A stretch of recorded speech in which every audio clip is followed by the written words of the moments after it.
Welcome to Zoe Stories. Overnight, I woke up as a girl. This can't be real. I remember the sound first, the faint hum of my phone alarm, muffled under the sheets.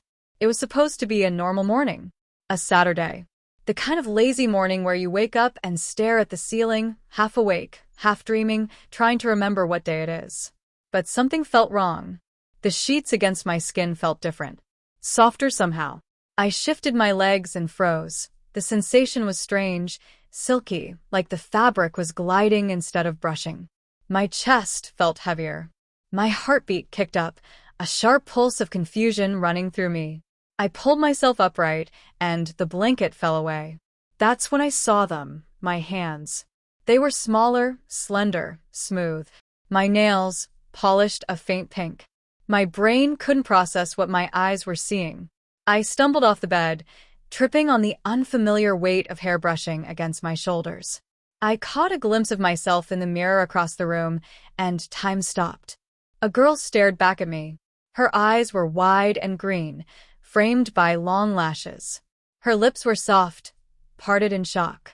And her face, delicate, terrified, looked like something out of a dream I'd never dared to have. No, this isn't real, I whispered. But the voice that came out wasn't mine. It was higher, softer, feminine. I pressed my hands to my face, felt the warmth, the smoothness, the absence of stubble. Every small detail screamed the same horrifying truth. This was my body. I backed away, hit the bedpost, and sat down hard. My breath came fast. Panic replaced logic. I checked my phone for clues, scrolled through messages, but even my lock screen photo had changed. The boy who used to be me was gone. In his place, a smiling girl with my eyes. I felt dizzy. What the hell happened to me? Yesterday, I was Ethan Gray, age 20, college sophomore. Quiet, socially awkward, computer science major who rarely spoke unless someone forced me to. I wasn't special. I wasn't brave. I wasn't the kind of person things like this happened to. The last thing I remembered was helping my neighbor, Lila, set up some photo filters for her design project. She was older, maybe 24, confident, stunning, and intimidating in that effortless way some women are. She'd asked if I could help her test an app she'd built. Something about digital realism, filters, and body mapping. I barely understood it, but she'd smiled and promised dinner afterward. She'd given me a glass of wine, told me to sit still, and put some sort of scanner over my face. The last thing I remembered before everything went black was her saying softly, "You're going to see yourself differently after this." Now, standing in my room with trembling hands, I realized she might not have meant metaphorically. I tried calling her. No answer. I texted, no reply. I searched for my ID wallet, my clothes, but even those were wrong. My jeans, shirts, everything had vanished. In their place hung dresses, skirts, a vanity full of makeup. It looked like my entire life had been rewritten overnight. Someone's messing with me, I muttered, pacing, gripping my temples. This is some sick joke. But every step I took reminded me that my body wasn't the same. My hips moved differently. The weight distribution felt alien. When I spoke, it sounded like a stranger whispering through my lips. Then a knock at the door. "Morning, sleepyhead," Lila's voice came through cheerfully. "You're awake." I froze. My breath caught in my throat. "Lila." I managed to say. The name came out like a soft sigh. She opened the door before I could answer, leaning casually against the frame. Her expression was calm, almost amused, as her eyes swept over me from head to toe. "Well," she said with a smile, "looks like the program worked even better than expected." I stared at her. "What did you do to me?" Her smile widened, but her eyes hardened. "Relax, Ethan. Don't call me that." I snapped, my voice trembling. "I'm not. I don't even look like." She stepped closer, and I instinctively backed up. "You wanted to understand perspective, didn't you? You wanted to know what it was like to be seen, to be vulnerable. That's what you said last night." "I didn't mean this." "Oh, but maybe you did," she said softly, brushing a strand of my long hair behind my ear. The touch made me shiver. "Maybe deep down, this is who you were always meant to be." She guided me toward the mirror again. My reflection felt like a punishment. Look, she whispered. You're beautiful. Stop it, I whispered. Change me back. Her hand rested on my shoulder. You'll get your old body back once I'm sure you've learned what you need to. Until then, you'll live as her. As who? I demanded. Lila smiled faintly. As Elena. I stared at her, frozen between fear and disbelief. Elena. The name echoed through me like an echo from a tunnel I didn't want to enter. You can't do this, I shouted. But she was already walking toward the door. Oh, I can, she said lightly. And trust me, darling, by the time I'm done with you, you won't want to change back. The door clicked shut, and I was left alone, shaking, staring at the stranger in the mirror, realizing that overnight, I hadn't just lost my body. I'd lost myself. I didn't sleep that night. How could I? Every time I closed my eyes, I saw her. That girl in the mirror. Me. I kept waiting for the nightmare to end, for reality to snap back like a rubber band stretched too far. But morning came again. The reflection didn't change. My hair was still long, cascading across my shoulders in dark waves. My lips still soft and pink, my figure still delicate and unmistakably feminine. I wanted to scream, but all that came out was a whimper, a sound that didn't belong to Ethan Gray anymore. It belonged to Elena. When I finally dragged myself from bed, sunlight spilled across the floorboards. I reached for the old hoodie I used to wear, only to find soft pink fabric instead. The wardrobe had changed overnight, completely. Dresses, skirts, blouses, lingerie so intricate it looked like something from a boutique catalog. Every trace of my old self had been erased. There was a quiet knock. I froze. Then her voice again. Elena, open up. Time to start your day. I hesitated, staring at the door like it was a threshold to another world. When I didn't answer, she opened it herself.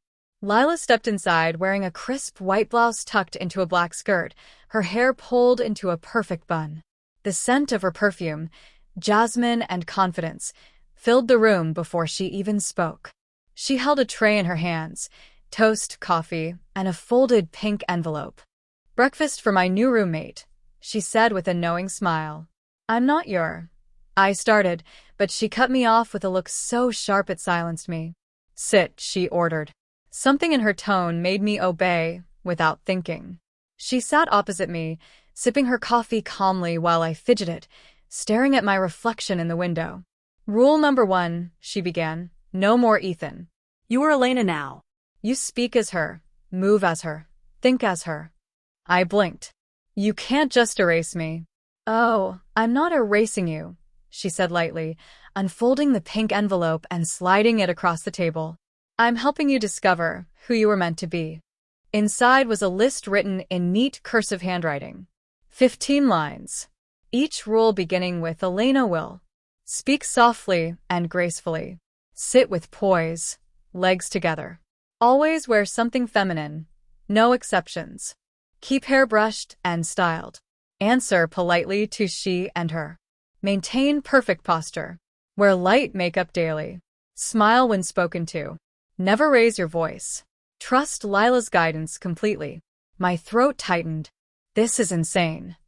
Lila folded her hands. Insane? No. It's structure. You've lived your whole life hiding behind screens, Ethan. I'm giving you a new lens through her eyes. I didn't ask for this. She stood up slowly, walking around behind me.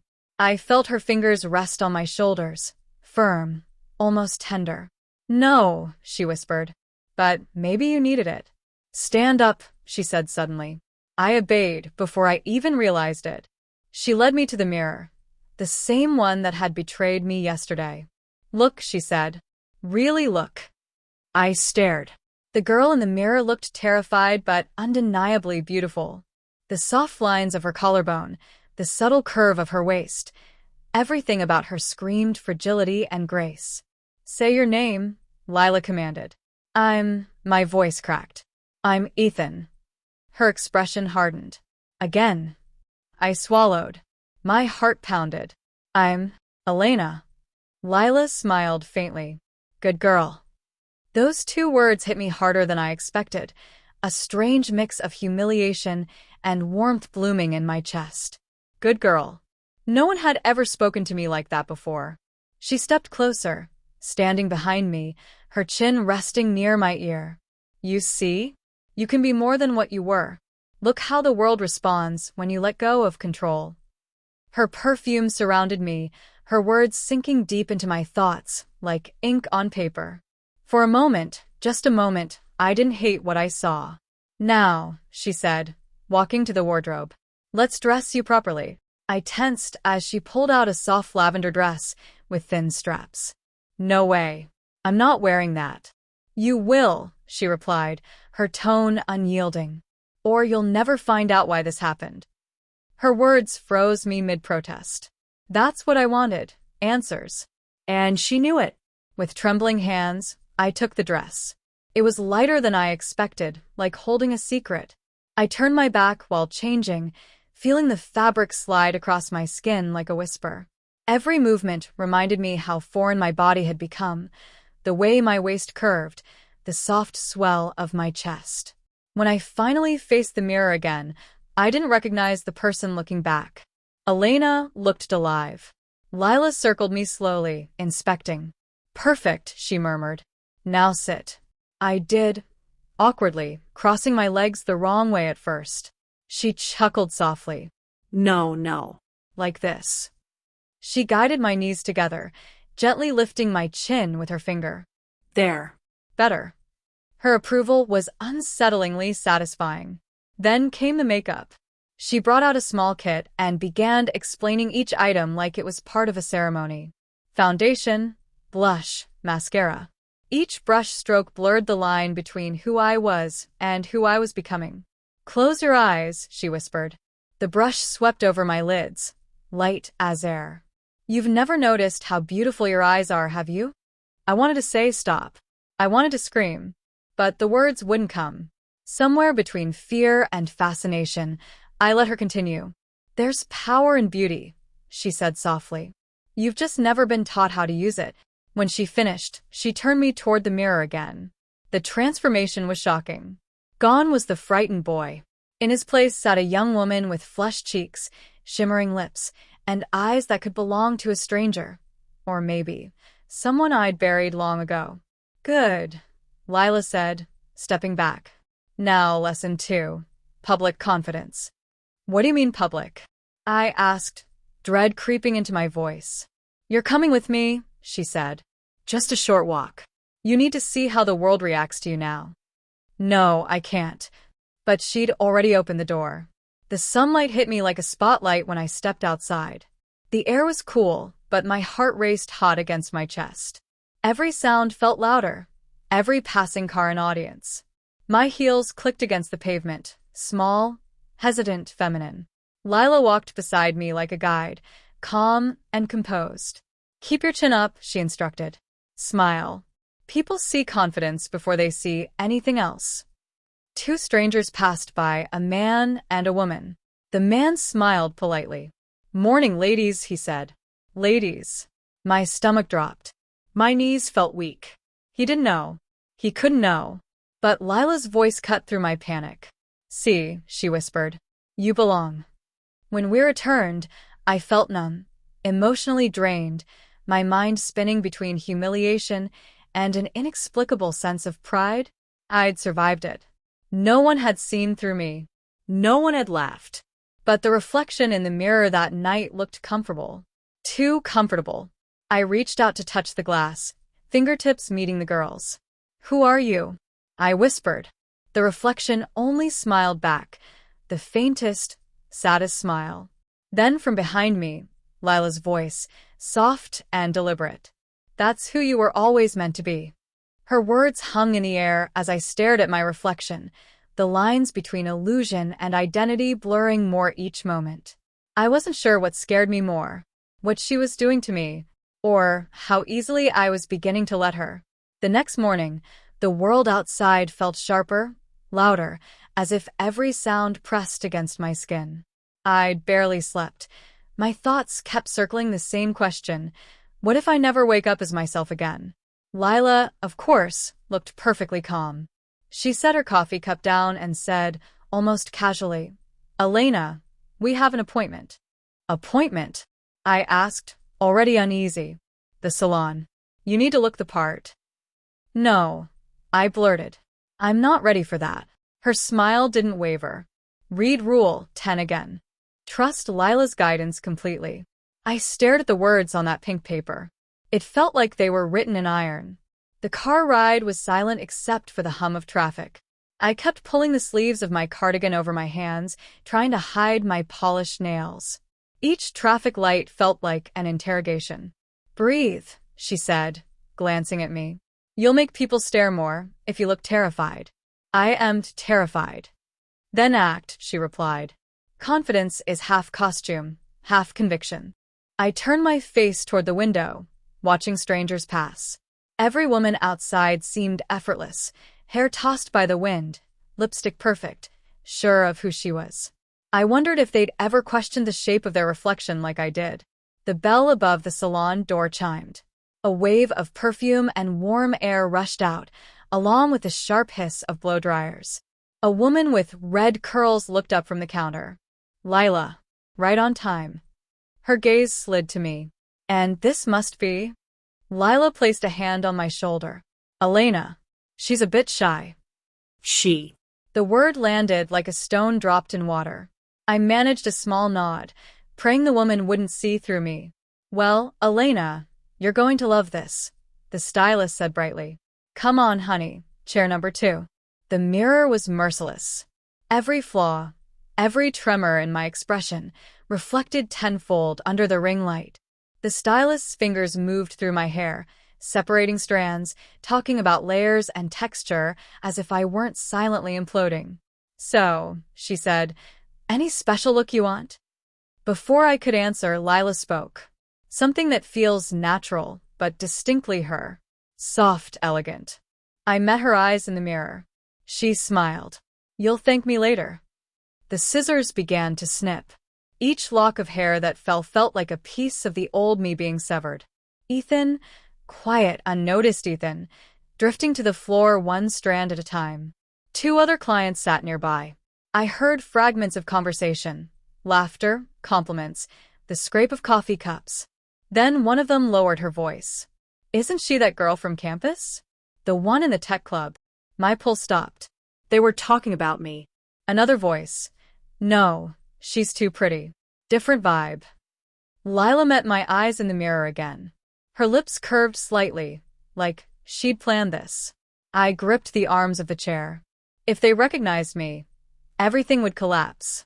But instead, one of them leaned over and said, That color suits you, sweetie. I forced a smile. Thank you, I whispered, hardly recognizing my own voice. When the dryer finally stopped, the stylist spun the chair toward the mirror. The girl staring back had soft, feathered hair that framed her face perfectly. Too perfectly.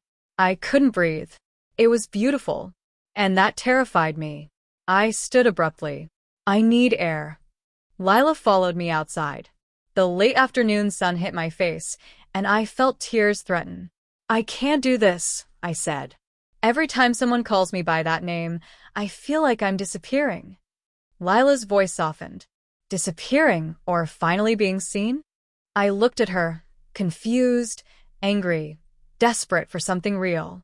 You think you lost yourself, she said quietly. But maybe Ethan was the disguise. She handed me a small mirror from her purse. Look again. The reflection shimmered in the sunlight. For the first time, I didn't see a stranger. I saw someone trembling on the edge of understanding. Behind me, a man passed and called out, Nice haircut. My heart skipped. I didn't know if he'd said it to mock me or mean it. But the warmth that crept into my chest was real. Lila leaned close enough for only me to hear. Lesson 3, she whispered. The world believes what you show it. Now what will you show? That night, alone in my room, I placed the small mirror on the table and stared until my eyes blurred. For the first time, I whispered the name softly, without her prompting. Elena. The sound didn't hurt as much as I expected. It felt almost familiar. Then my phone buzzed, a message from an unknown number. Hey Elena, it's Aaron. Remember me from class? Are you free tomorrow? My hands shook. Someone from my past had recognized me, not as Ethan, but as her. And somehow, that was even more terrifying. The morning sunlight hit differently now. It wasn't the harsh brightness that used to flood Ethan's cluttered room. It was softer, diffused through pale pink curtains that Lila had picked out. Even the air smelled different. A faint trace of vanilla from the lotion Lila made her use after every shower. She sat at the vanity, brushing through the long brown hair that never quite felt like hers. The reflection still shocked her sometimes. The delicate features, the slight gloss on her lips, the faint shimmer on her cheekbones. Elena. The name still felt borrowed. Her phone buzzed. At first, she ignored it, assuming it was Lila again. But then she saw the name, Aaron. Her stomach flipped. Aaron. Her old college friend. One of the few people Ethan actually trusted. Her heart pounded. How did he even get my new number? The message was short. Hey, I think I saw you yesterday near downtown. You looked different. Coffee later. Different. The word burned in her mind like a warning. She stared at the screen, frozen. Panic bubbled up. If Aaron really saw her, it meant someone else could, too. Someone who might connect the dots. Ethan was supposed to be gone, hidden behind layers of makeup, and a voice Lila had trained her to soften. She barely noticed when Lila walked in, sipping her iced latte. Who's got you staring at your phone like that? She teased, her voice light. Elena turned the screen toward her. It's Aaron. He wants to meet. He thinks he saw me. Lila smirked. Well, he did, didn't he? That's not funny, Lila. If he figures it out. Lila interrupted, setting her drink down. Then maybe you'll finally see how convincing you really are. Elena blinked. You're not serious. Oh, I'm very serious. Think of it as your next test. That night, Elena sat in front of the mirror again, heart pounding, trying to breathe through the panic. Lila stood behind her, straightening the silky blouse she'd chosen, pale lavender, with tiny pearl buttons that shimmered under the lamp. You're going to walk in there, Lila said calmly, brushing a loose strand from Elena's cheek. And he's not going to see Ethan. He's going to see you, a girl named Elena. Confident. Calm. Elegant.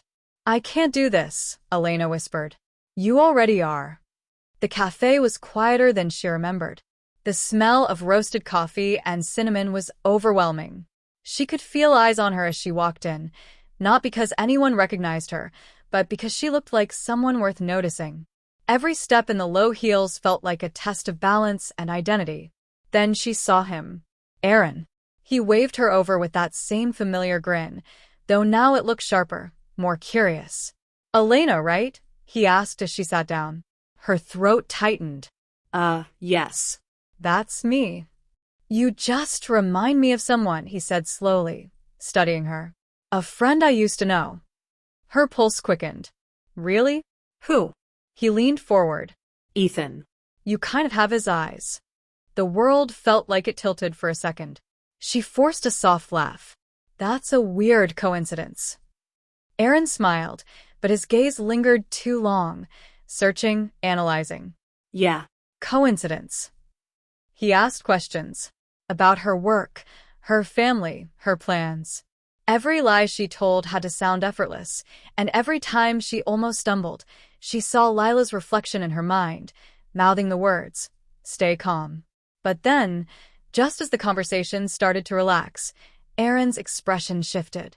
Wait, he said suddenly. That bracelet. Ethan had one exactly like that. Elena froze. The thin silver chain around her wrist, she hadn't even realized she was still wearing it.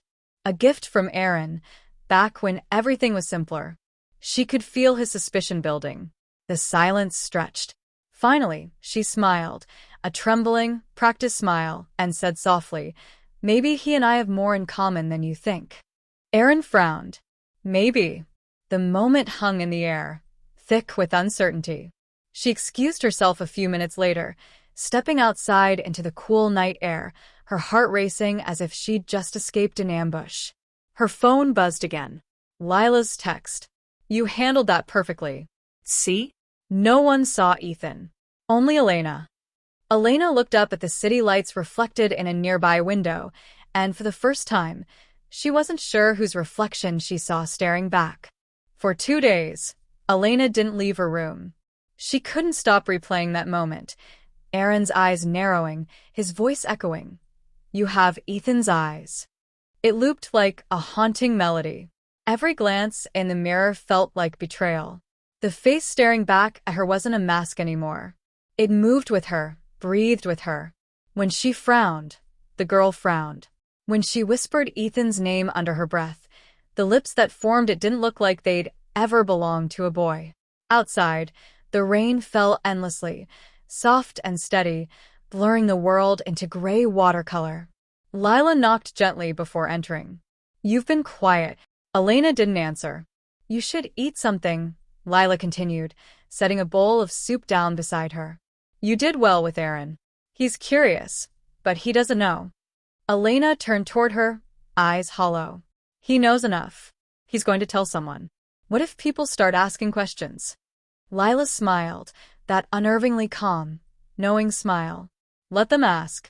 They'll never find Ethan. Something in the way she said it made Elena's stomach twist. You sound like you don't want them to. Lila tilted her head. Do you?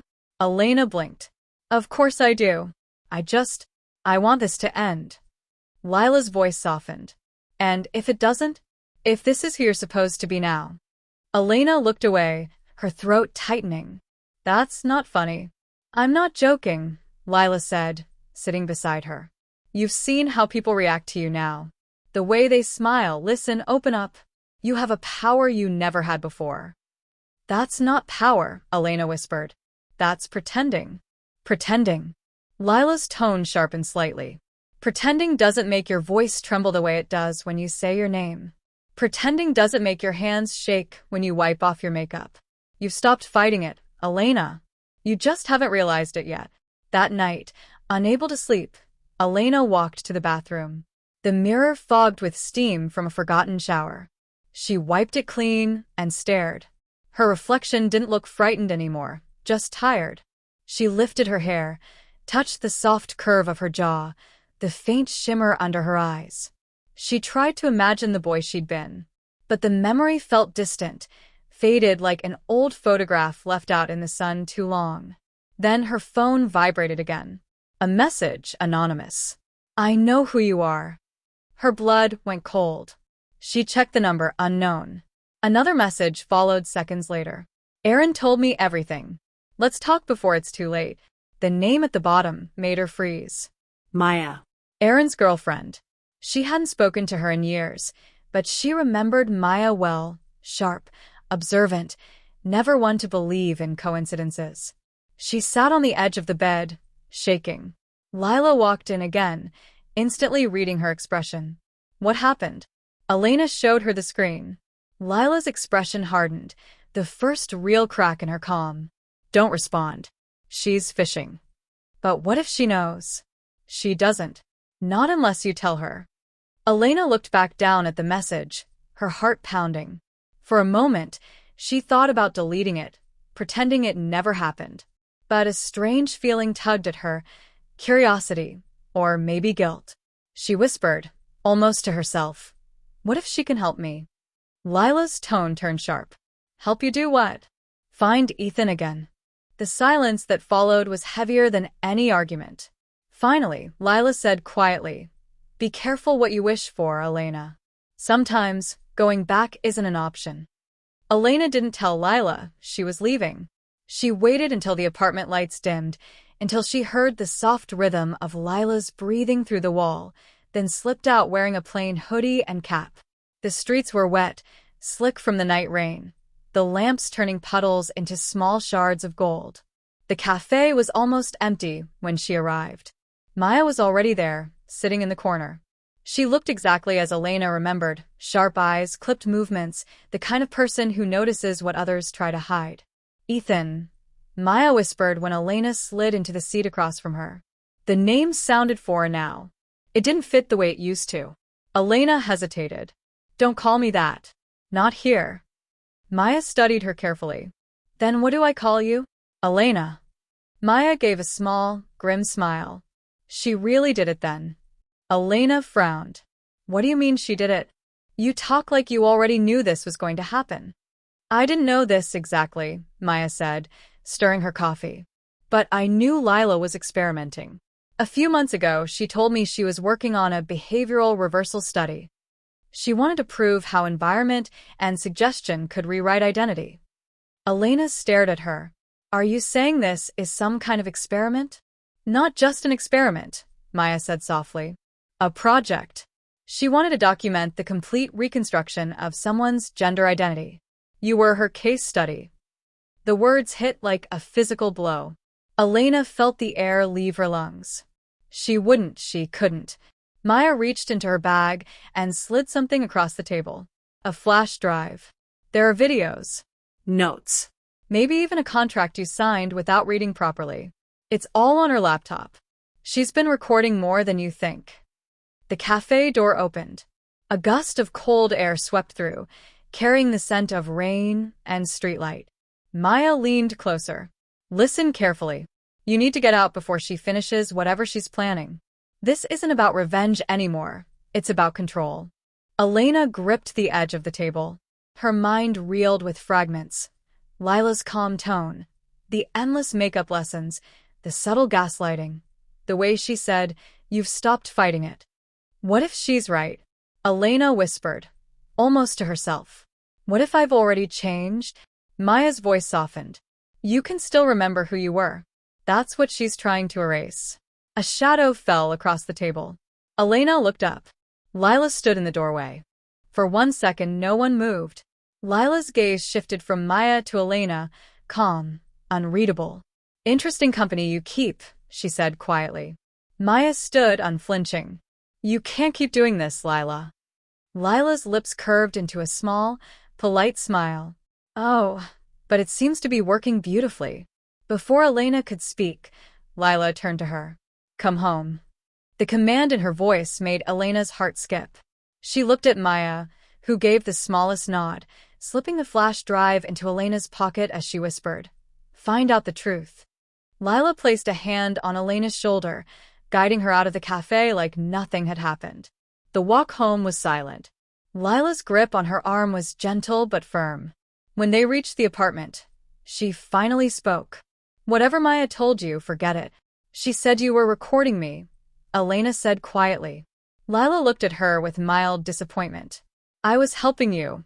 You lied to me. I transformed you, Lila corrected. You just can't decide whether to thank me or hate me. That night, Elena locked her bedroom door for the first time. She pulled the flash drive from her pocket, trembling, and plugged it into her laptop. Folders opened one after another. Videos labeled by date, each file beginning the same way. Subject: Ethan Rivers, Stage Progression Report. The last video stopped her cold. Date: tomorrow. The laptop screen glowed pale blue in the dark room. Elena sat frozen, breath shallow, as the folder opened. Each video was labeled by stage. Phase 1, visual adjustment. Phase 2, public reinforcement. And finally, Phase 3, identity stabilization. And below them, one final file, unplayed. Phase 4, the presentation. Her pulse pounded in her ears. She clicked it. The screen filled with static for a moment, then came Lila's voice, calm, clinical, and horribly familiar. Subject has adapted to the identity of Elena with near-total compliance. Emotional resistance remains only when external variables threaten exposure. Final stage will involve public validation of new identity. Objective: irreversible social acceptance. Elena's stomach dropped. The video continued, showing a digital calendar marked for Saturday, tomorrow. Under it was a single line of text. Final test. University presentation, 10 a.m. Her old university. Ethan's university. The plan wasn't about privacy or introspection anymore. It was about exposure. She scrolled through the folders again, eyes blurring from the tears she refused to blink away. Each video showed moments she hadn't known were being recorded. Her learning to walk, struggling to apply lipstick, crying alone at night. every breakdown cataloged like data points. And behind the camera always was Lila, smiling, watching, taking notes. It wasn't affection. It was observation. A sound outside her door made her jolt. The doorknob rattled once. Elena? Lila's voice. Calm, composed, the same tone as in the recordings. You're still awake. Elena shut the laptop in panic, but the snap echoed too loudly. Can I come in? Elena took a breath and said, No, I'm tired. Pause. Then, tomorrow's an important day. You'll want to be rested. Her footsteps retreated down the hall, quiet as falling ash. Elena barely slept. By dawn, her decision was made. She'd go to the presentation, but not as Lila's creation. She'd expose her. She packed a small bag, the flash drive, her old ID, and a worn hoodie she hadn't touched since all this began. When she looked at it, she could still see Ethan, plain, awkward, invisible, a ghost in cotton. She pulled it on and slipped out before sunrise.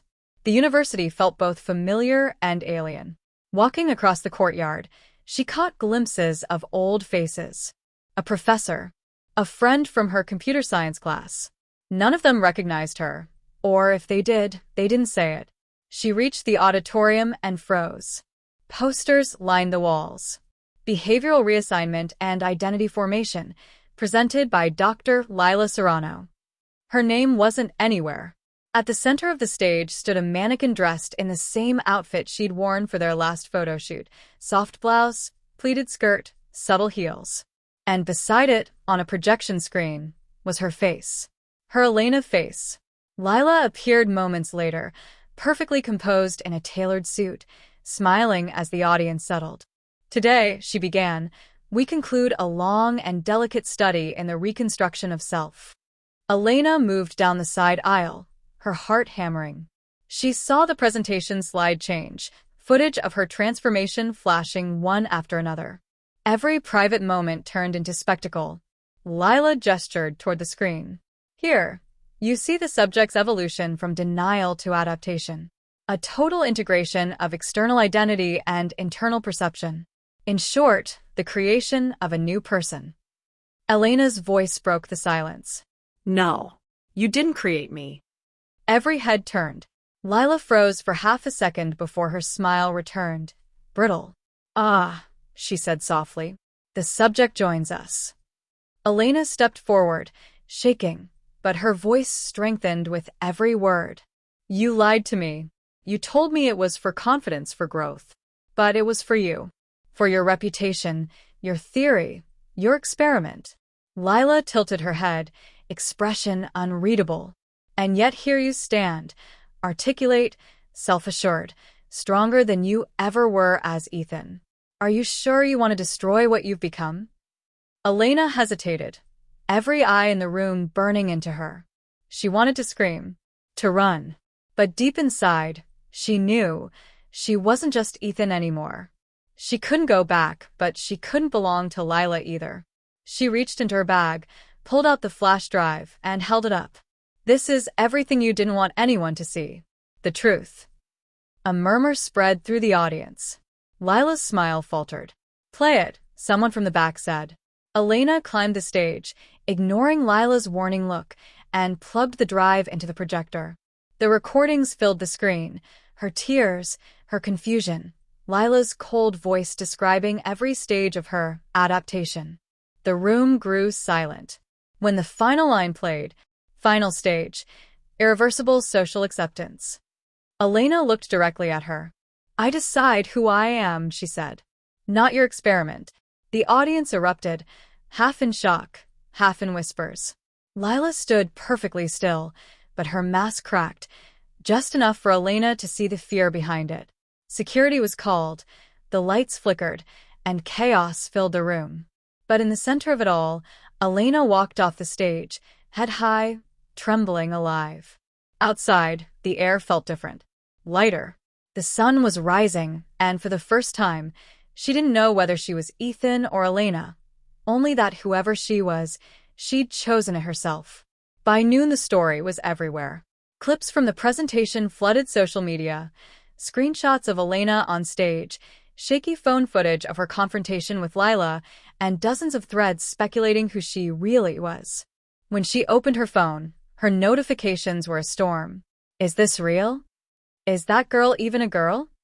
Someone ruined a life for science. Every word cut in a different way. She turned off the phone and sat on a park bench near the river, trying to breathe through the noise. The air smelled of rain and city dust. The water moved sluggishly, like it too was tired of reflecting other people's faces. She hadn't gone home. The thought of Lila waiting there made her skin crawl. Instead, she carried only her backpack. Inside it, a few clothes, the flash drive, and a notebook that still had Ethan Rivers written on the cover. She opened it now. The handwriting felt foreign, the letters rounder, heavier. She traced them with her fingertip. Was that ever really me? She whispered. Depends who you ask, came a voice. Elena looked up. Maya stood a few feet away, holding 2 cups of coffee. Figured you'd come here, she said, sitting down beside her. You always used to hide near the river when things went bad. Ethan did, I mean. Elena almost smiled. Guess some habits survive. Maya handed her a cup. The university's in chaos. Lila's been suspended. The ethics board wants a full investigation. Elena stared out at the river. And me? Maya shrugged. Half the internet thinks you're brave. The other half thinks you're fake. Welcome to fame. Elena laughed once, short, hollow. I never wanted fame. I just wanted to be left alone. They sat quietly for a while. Then Maya said, You could disappear for a bit. I have a spare room. No cameras, no projects, no Lila. Elena hesitated. Why are you helping me? Maya looked at her over the rim of her coffee. Because I saw what she did to you. And because you remind me that identity isn't something someone else should own. Elena met her eyes. You think I can ever be Ethan again? Maya was silent for a long moment. Maybe. But maybe you don't have to be. That night at Maya's apartment, Elena showered for what felt like hours, scrubbing at every trace of foundation and mascara until the mirror fogged completely.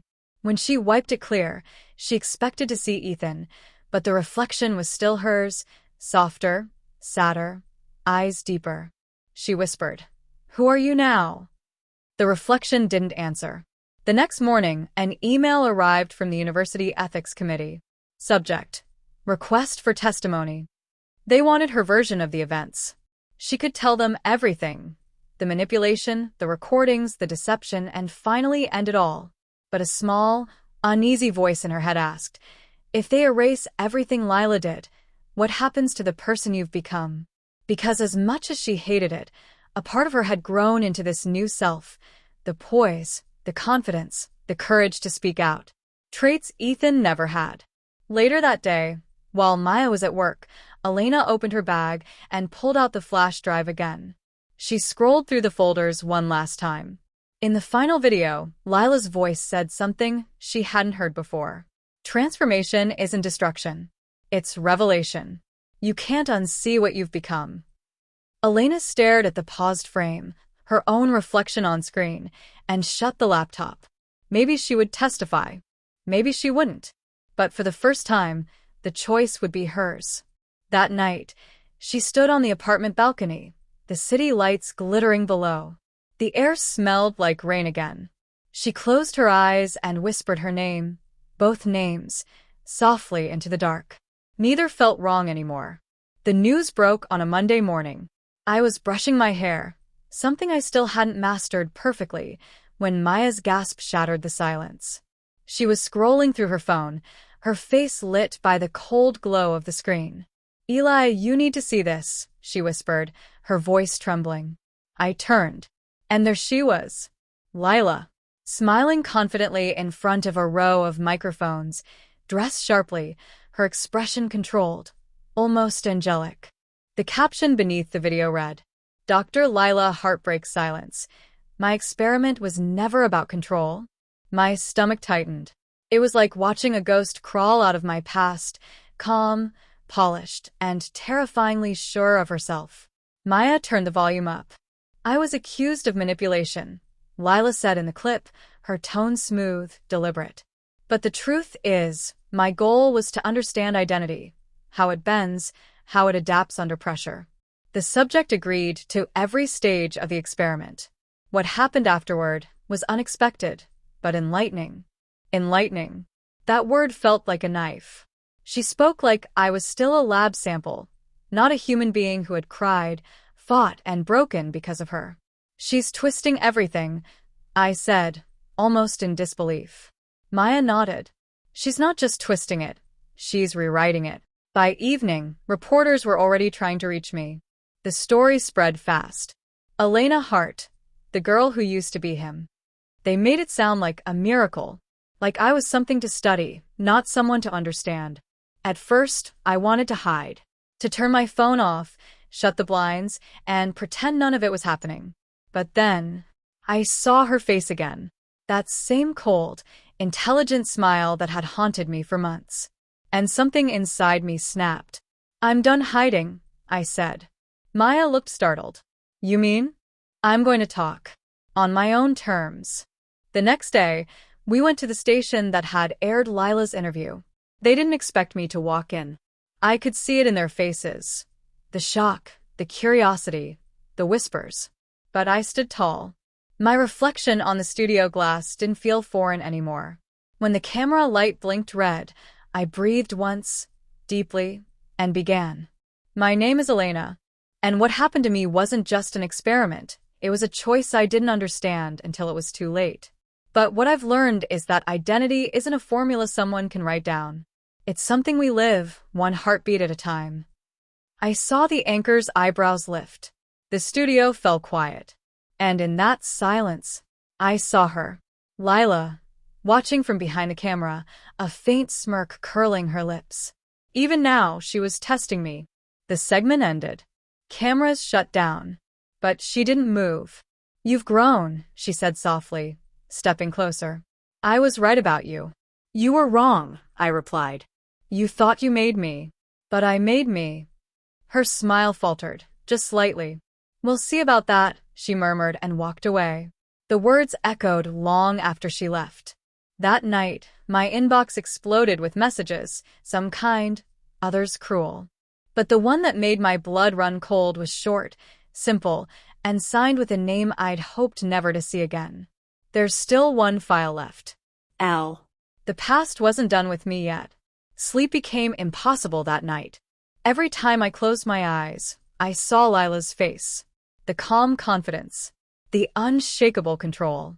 That cryptic message, there's still one file left, looped in my mind until it became a pulse, beating in sync with my racing heart.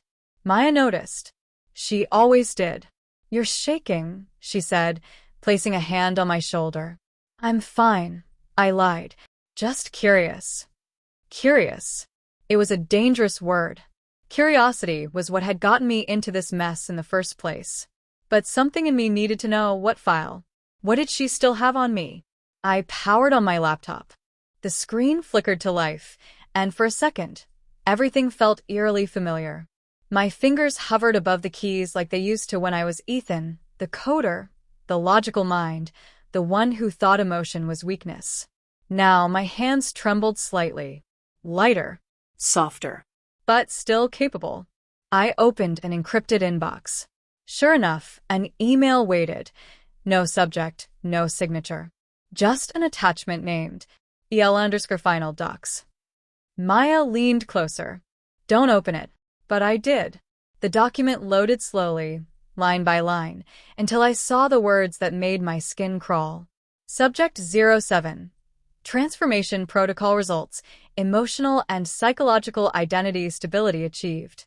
Subject demonstrates 92% adaptation to new gender role. Final stage recommendation. Release into natural environment. Observation to continue remotely. Below that was a paragraph, written in Lila's distinct, methodical tone. If Subject 07 reads this, then you have reached the threshold I predicted. You no longer resist the change. You no longer ask who you were. Congratulations, you've become exactly what I designed. My breath caught. The words felt like poison. She's still monitoring you, Maya whispered. This isn't over. I scrolled down. There was one more line. A hyperlink. /theLN_vis_cam feed. I clicked it before I could think twice. And there it was, grainy footage of me. Not live, but from weeks ago.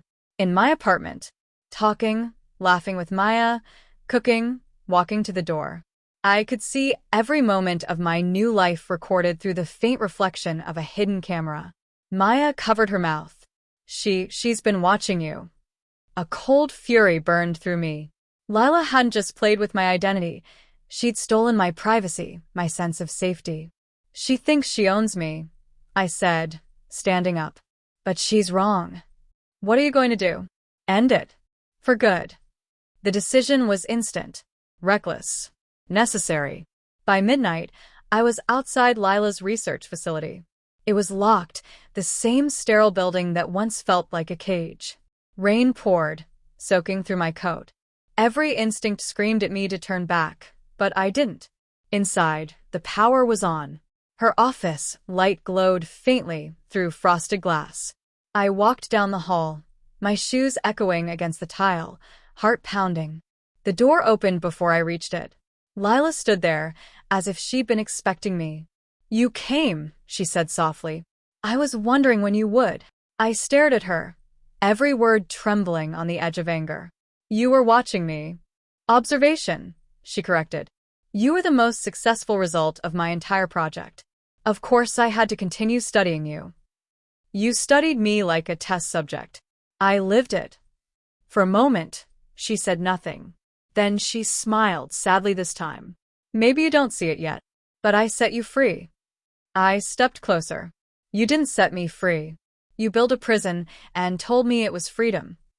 The tension between us cracked like thunder. And then, silence. In that quiet moment, I realized something terrifying. She believed everything she was saying. Lila wasn't a villain to herself. She truly thought she'd change the world. You can destroy my files, she said finally. It won't matter. You already proved my theory. I looked at her computer, the same machine that had held my life hostage. Then let's make sure no one else becomes your theory. Her eyes widened as I yanked the power cord and drove the metal flash drive into the port. Code flooded the screen. I'd written it myself back when I was Ethan. One final backdoor command that would erase everything. The system screamed, lights flickered, alarms blared. Lila tried to stop me, but it was too late. What have you done? What you never could ended it. The screen went black. For a long second, neither of us moved. Then, softly, she whispered, You think this erases me? Elena, ideas don't die. Her words lingered even as I walked away. By dawn, the facility was silent. The world outside was waking up, rain-washed streets, quiet traffic, a new day. But for me, it felt like both an ending and a beginning. When I stepped out of the building, the dawn light was pale and unreal, like the world was holding its breath. The air still smelled of rain, the sky bruised purple and gray. Behind me, Lila's lab stood dark and hollow, its power gone, its data erased. For the first time in months, the silence didn't terrify me. It felt earned. Maya's car was parked by the curb. She jumped out the second she saw me. Elena! I could hear the panic in her voice. She ran toward me, soaked by the drizzle, and grabbed my hands. What did you do? What I had to, I said. It's over. She searched my face, her eyes wide and trembling. Are you sure? I didn't answer. Because I wasn't sure. Not really. The screens were blank, the files deleted, but Lila's words haunted me. Ideas don't die. We drove home in silence. The city passed like a dreamscape through the windshield. Blurred lights, early morning workers, a world completely unaware of the chaos that had ruled my life. I stared at my reflection in the car window. Long hair, softened jawline, delicate features. The woman staring back wasn't a disguise anymore. That realization hit harder than I expected. When we reached the apartment, Maya made tea. I sat on the couch, watching the steam rise. My mind drifted back to the beginning, to the moment I first woke up in that strange body. The panic, the confusion, the disbelief. And now, months later, I could barely remember what it felt like to be Ethan.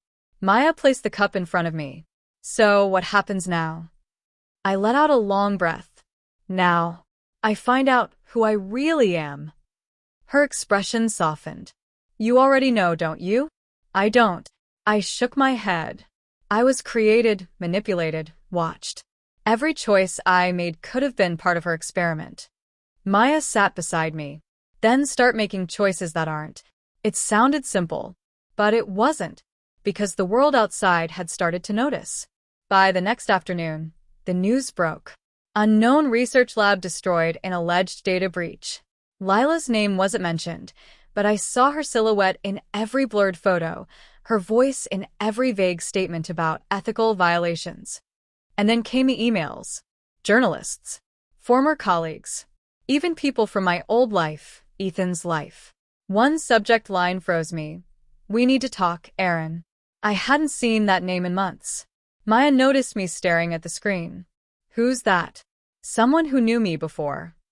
You should ignore it. I wanted to. But curiosity, the same curse that started everything, pulled me in again. We met in a quiet cafe near the park. Aaron looked almost the same. Tired eyes, messy hair, that half smile I used to trust. Elena, he asked when he saw me. The name still startled me, but I nodded. He sat down across from me. For a long moment, he just stared. I wasn't sure if it was really you. I didn't think anyone would be. He exhaled. Lila's name came up again. Some people think she was doing something illegal. Experiments. You were involved, weren't you? I looked down at my hands. Perfect nails, slim fingers. Every trace of who I'd been rewritten into something else. I was her experiment, I said quietly. Aaron blinked, not understanding. What do you mean? I mean she changed me. Completely. Body, identity, everything. I was Ethan. The words hung in the air like a confession. He laughed, at first thinking it was a joke. Then he saw my eyes. The laughter died. Oh my God. I nodded. Now you understand why I disappeared. He leaned forward. Can you change back? That question cut deeper than any I'd heard before. I didn't know how to answer. Did I even want to? I don't think so, I said finally. Aaron sat back, shaking his head. That's done real. It's real, I whispered. Too real. We talked for an hour. About the past, about who I'd been, about how much everything had changed. For a moment, I almost felt human again, like a version of myself still existed somewhere behind the surface. But when he said goodbye, I saw something in his eyes that I couldn't bear, pity. And that's when it hit me. The world might never see me as who I was again. I walked home alone through the fog, my reflection following me in every window. I wasn't Ethan anymore. But I wasn't sure I was ready to be Elena either. That night, I dreamed of Lila again. She was standing in her ruined lab, calm as ever. You can erase the data, she said, but you can't erase what you've become. When I woke up, the words stayed with me. Maybe she was right. Maybe freedom wasn't about going back. It was about surviving what you'd become. And as the first light crept through the blinds, I realized the story wasn't over. Not yet. The next morning, I woke to the sound of my phone vibrating endlessly. Dozens of missed calls. Notifications stacked on my screen like falling dominoes, each one a new blow. Maya's voice cut through the fog. Elena, you need to see this. I rubbed my eyes, heart still heavy from restless dreams, and followed her into the living room. The television was on. A news anchor's voice filled the air, measured, dramatic, clinical. Leaked footage from an undisclosed research facility has surfaced online, raising concerns about human experimentation and identity alteration. And then there I was. Not the polished, calm version of me that the world saw now, but the terrified, broken, half-transformed version I barely remembered. Hooked to machines, crying out, begging to wake up. The timestamp read 6 months ago. Maya muted the TV, her hands shaking. Someone released the videos. It's spreading everywhere. I stared at the screen. My mind went blank. My chest tightened until it hurt to breathe. Who did this? Maya hesitated. Maybe someone inside the lab. Or Lila herself. The thought made me dizzy. Was this her revenge? Her proof? I sank onto the couch, clutching my knees. Everyone's going to know. Maya knelt beside me. We'll handle it. No, I whispered. You don't understand. That's not me. That's... I stopped mid-sentence because I didn't even know what I was anymore. By afternoon, my name, Elena Vale, was trending. Not because of who I was now, but because of what I used to be. #Experiment07 flooded every platform. People debated if the footage was real. Some called me a miracle. Others called me fake. A few called me a victim. I didn't know which one hurt more. The mirror across the room caught my reflection. Long hair fell over my shoulders. My face, softer, finer, looked haunted. The eyes staring back weren't Ethan's anymore, but they weren't completely Elena's either. That blurred in-between terrified me. Turn it off, I said suddenly. All of it. The screens, the Wi-Fi, everything. Maya obeyed without question. The apartment fell silent, but the noise in my head only grew louder. That night, I sat alone by the window. The city below glittered with lights, indifferent to my unraveling.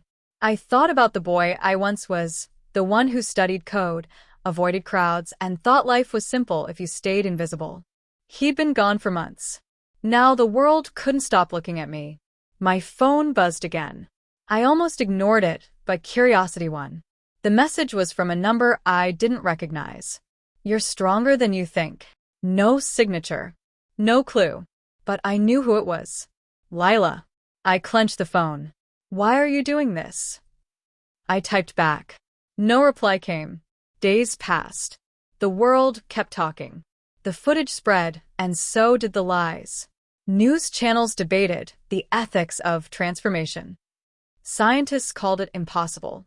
Conspiracy theorists claimed I was AI-generated propaganda. Meanwhile, I couldn't step outside without hearing whispers. In a cafe one morning, 2 women near the counter whispered loud enough for me to catch pieces of their conversation. That's her, right? The experiment girl? She looks so normal. Do you think she remembers being? I left before they could finish. At home, Maya found me curled on the bed, staring at the ceiling. Hey, she said softly, sitting beside me. You can't hide forever. I'm not hiding, I murmured. I'm processing. She took my hand. Then process this. You're not their story, Elena. You're yours. Her words should have helped. But I couldn't stop thinking about all the eyes watching, all the voices debating my life like it was fiction. If Lila wanted control, this was her final victory. She'd turned me into an idea. That night, I made a decision. If the world was going to talk about me, they would hear the truth. From me, not from her. So I opened my laptop and began to write. Not as Ethan. Not as Lila's creation. As Elena Vale. 6 months ago, I woke up in a body that wasn't mine. This is what really happened. I typed until sunrise. The words came out raw, trembling but real. Every fear, every betrayal, every sleepless night, it all spilled onto the page. When I finally hit post, my hands were shaking. Maya came up behind me. You sure about this? No, I admitted. But it's time. The next morning, the internet exploded again. But this time, the narrative shifted. People read my story, and the comments filled with something new: sympathy, understanding, even support. I wasn't a headline anymore. I was a person. For the first time in forever, I felt seen. Still, as I closed my laptop, I couldn't shake one thought. Lila's words echoed in my mind again. Ideas don't die. And somewhere deep inside me, I knew she was still out there, watching, waiting, planning her next move. The story wasn't finished. Not yet. It had been 3 weeks since my story went public. 3 strange, unreal weeks. For the first time since waking up in this body, I felt stable. The chaos had quieted. The constant online noise began to fade, replaced by voices that actually cared. Messages poured in, Some from journalists, some from strangers, some from others who said they understood. But peace is fragile. And mine was about to break again. It started with a simple email. No subject. No sender. Just a single attachment named Renaissance. I froze when I saw it. The word felt loaded, like it was meant just for me. Maya was in the kitchen, humming softly while making breakfast. I didn't want to worry her. Not again. So I opened it quietly. The document was short. Just 3 lines. You burned 1 lab. Did you think I only had 1? The world isn't ready to stop what I started. Al. For a moment, the room tilted. She was alive. I had seen the facility collapse. I had watched her face as I destroyed everything. How could she have survived? I stared at the screen, my pulse thundering. Maya, I called out weakly. She appeared at the doorway, holding a mug. What's wrong? I turned the laptop toward her. Her eyes scanned the message, and she set the mug down slowly. Renaissance, she whispered. She's starting over. That night, sleep refused to come. Every sound outside made me flinch. Every shadow looked like her. But instead of fear, something else stirred inside me. A grim, heavy determination. If Lila was still out there, still running experiments, then it wasn't just about me anymore. It was about whoever came next. I opened my old files. The ones I hadn't looked at since before all of this. Back when I was Ethan. I still knew how to trace data, to follow digital footprints no one else could. And there it was, an unlisted server in another city, buried beneath layers of false identities and corporate fronts. But one name stood out among the company records, Dr. Renee Locke. A name I instantly recognized. Lila's new alias. Maya paced the room. You can't go after her again. She's dangerous, Selena. Look what she did to you. That's exactly why I have to stop her. Maya grabbed my arm. And if you lose yourself again? What then? I met her gaze. Then, at least I lose myself doing something that matters. The words sounded brave, but inside, I was terrified. The trail led to a new research facility on the outskirts of the city, modern, polished, hidden behind corporate branding and medical innovation slogans. I stood across the street one evening, watching scientists and assistants move through glass corridors, unaware of the ghost outside. I slipped inside using an old keycard code I still remembered from Lila's system. She hadn't changed it. Part of me wondered if that was intentional. The lab was immaculate, even colder than the old one. But there was something new, posters about identity integration therapy. Her new project. And then I heard her voice. Stability readings are consistent. Increase emotional feedback by 0.2. The same calm, precise tone. I turned the corner and saw her through the glass wall. She looked different.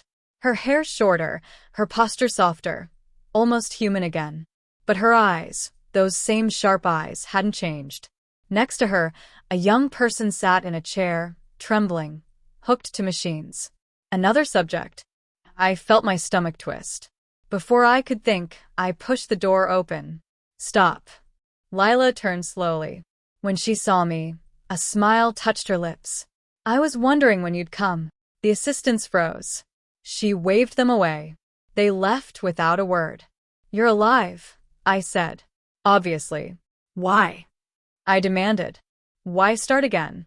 Haven't you done enough? She stepped closer, her expression unreadable. You misunderstand, Elena. I didn't destroy you. I created you. You're proof that my work matters. I shook my head. You broke people. You used us. Used? Her tone darkened. You think the world cared about Ethan Vale? You were fading, invisible. Now look at you, you have a voice, a story, a purpose. I gave you that. Her words hit like acid, burning because part of them felt true. You're not my creation, I said firmly. I'm my own person now. For the first time, something flickered in her eyes. Anger. Maybe even fear. You think you can end this? The research is bigger than me now. Governments, investors, they all want what I built. You can't stop it. Maybe not, I said, but I can expose it. I pulled out my phone, already recording. Lila froze. You wouldn't. Try me. For the first time, she lost her composure. You don't understand the consequences of what you're doing. I understand perfectly, I said, my voice steady now. You want to rewrite people. I'm going to make sure the world knows what that really means. And with that, I walked out, past the stunned assistants, past the blinking screens, past the ghosts of what she'd done. The video went live that night. It didn't take long. By morning, Dr. Renee Locke was everywhere. The footage from the lab spread like wildfire. Government officials announced an investigation. But I knew Lila wouldn't go quietly. And I was right. 2 days later, another message appeared on my phone. You might win the public, but you'll never win the truth. Attached was a single image, me, sitting at Maya's kitchen table, taken that morning. I dropped the phone. My pulse froze. She was still watching. The weeks after the confession felt strangely quiet. For the first time in months, Elena didn't wake up to her phone buzzing with threats or messages from Lila. No more fake profiles, no more whispers in the hallways, no more cameras waiting outside her door. Just silence. And in that silence, she began to truly see herself. Every morning, she would stand before the mirror in the tiny apartment she shared with Maya. Her reflection, once something she avoided, had become her reality. The smooth skin, the soft hair, the delicate shape of her shoulders. For so long, she had told herself this wasn't her, that it was all forced. But now, as sunlight slipped through the curtains and warmed her cheeks, she couldn't deny the truth. She had changed, not just in body, but in spirit. Lila's cruelty had shattered her, yes, but from those pieces, Elena had built someone new, stronger, wiser, more self-aware. She still remembered the boy she used to be, his nervous laughter, his dreams of escaping small-town anonymity, but those memories no longer hurt. They felt like echoes of another lifetime, carried away by time. One afternoon, Maya found her sitting quietly on the balcony, sketchbook in hand. You've been quiet lately, Maya said, placing 2 mugs of tea beside her. I've just been thinking, Elena replied. About what? Elena smiled faintly. About who I am. Or maybe who I've become. Maya leaned closer, brushing a strand of hair from her face. You don't have to be anyone else anymore. You don't have to hide or perform or apologize. You're enough as you are. Those words broke something open inside her. For so long, she had lived under pressure, forced to act, to pretend, to survive. Now, for the first time, she had a choice.